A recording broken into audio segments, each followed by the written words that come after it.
আমবাসায় মুখ্যমন্ত্রী নির্বাচনী সমাবেশ আসন্ন টিটিএডিসি নির্বাচনকে কেন্দ্র করে রবিবার আমবাসা মহকুমার কাঁঠালবাড়ি ভিলেজের ফণীন্দ্র কিশোর পাড়া এসবি স্কুল মাঠে অনুষ্ঠিত হয় প্রকাশ্য নির্বাচনী সমাবেশ। এই সভা ছিল দশকুলাই চাম্পাহাওর কেন্দ্রের বিজেপি প্রার্থী বিমল দেববর্মার সমর্থনে আয়োজিত। প্রধান বক্তা হিসেবে উপস্থিত ছিলেন রাজ্যের মুখ্যমন্ত্রী প্রফেসর ডক্টর মানিক সাহা। এছাড়াও জনজাতি মোর্চার প্রদেশ সভাপতি পরিমল দেববর্মা, প্রাক্তন সাংসদ রেবতী ত্রিপুরা, ধলাই জেলা সভাপতি পতিরাম ত্রিপুরা, আমবাসা মণ্ডল সভাপতি অজয় অধিকারী, জেলা কমিটির সাধারণ সম্পাদক গোপাল সূত্রধর সহ জেলা ও প্রদেশ কমিটির অন্যান্য নেতৃত্ববৃন্দ সভায় যোগ দেন। সভায় জনজাতি অংশের মানুষের উপস্থিতি ছিল বিশেষভাবে লক্ষণীয়। বক্তব্য রাখতে গিয়ে মুখ্যমন্ত্রী বলেন, জনজাতিদের উন্নয়ন একমাত্র বিজেপি সরকারের শাসনকালেই সম্ভব হয়েছে।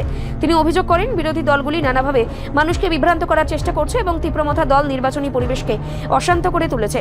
মুখ্যমন্ত্রী দাবি করেন, বিজেপি কর্মী ও সমর্থকদের উপর আক্রমণ চালানো হচ্ছে এবং তিনি সকলের কাছে শান্তি বজায় রাখার আহ্বান জানান। তার মতে এই শান্তি ছাড়া উন্নয়ন সম্ভব নয়। মুখ্যমন্ত্রী আরো বলেন, পূর্বতন সরকারগুলিও জনজাতিদের উন্নয়নের জন্য কোনো কার্যকর পদক্ষেপ নেয়নি। বিজেপি সরকারই জনজাতিদের উন্নয়নের ধারা অব্যাহত রেখেছে এবং ভবিষ্যতে তা অব্যাহত রাখবে। তিনি জনসভা থেকে আহ্বান জানান দশকুলাই চম্পাহুর কেন্দ্রের বিজেপি প্রার্থী বিমল দেববর্মাকে পদ্মচিহ্নে ভোট দিয়ে জয়যুক্ত করতে। ভুল বোঝানোর চেষ্টা করা হয় 2024-25 অর্থ বছরে বলছে যে আপনারা কি মিথ্যে কথা বলছেন। বিধানসভার মধ্যে তথ্য দিয়ে আমরা বলি, বিধানসভার মধ্যে কখনোই উল্টো পাল্টা বলা যায় না।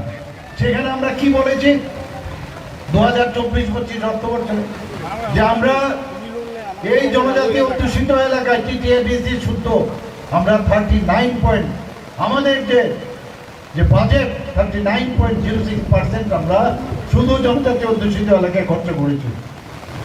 আমরা 2025-26 অর্থ বছরেও সেখানেও প্রায় 40%-এর উপরে জনজাতি অধ্যুষিত এলাকায় টিটিএডিসি এরিয়া শুদ্ধ আমরা খরচ করছি বন্ধুগণ। তারপরেও ওনারা নানাভাবে মানুষকে ভুল বোঝানোর চেষ্টা করছে।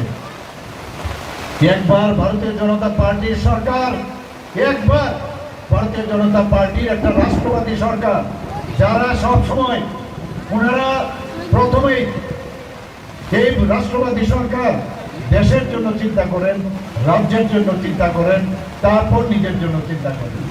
আর উল্টোটা কি হয়, অন্যান্য পার্টি প্রথমে নিজের জন্য চিন্তা। এবং আমরা সেটা দেখছি, এর আগেও কমিউনিস্টরা এখানে ছিল, কমিউনিস্টের শাসন আমরা দেখেছি। আমাদের রাজ্যে ওরা শাসন করেছে, এডিসিতেও শাসন করেছে, খুন, সন্ত্রাস, অগ্নিসংযোগ, নির্বাচনের আগের সন্ত্রাস, নির্বাচনোত্তর সন্ত্রাস। আর ভারতীয় জনতা পার্টি আজকে এই 2018-তে মাননীয় প্রধানমন্ত্রীজির আশীর্বাদে আজকে আপনারা সবাই মিলে ভারতীয় জনতা পার্টির সরকার আজকে ত্রিপুরাতে গঠন করেছেন। রিপোর্ট সংবাদ প্রতীক্ষা।